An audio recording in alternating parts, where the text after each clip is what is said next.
Guys কবল মানে শুনলাম দেশে তেলের সংকট। মানে আমরা কল পাম্পিতে তেল পড়লে আসছে গাইস, মানে পাম্পিতে তেল পড়লে আসছে কবল।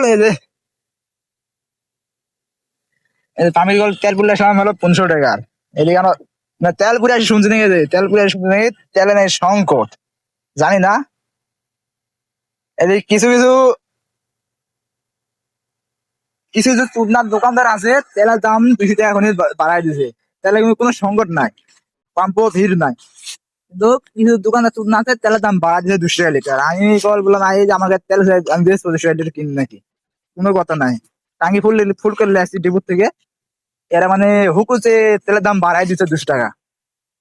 এই যে আমার এই জন্য তেল কিনে গেছিলাম, পাইলাম না। আমি কিন্তু তেল পুড়েছি আগে, কবরে পড়লে আসছি 1500 টাকার।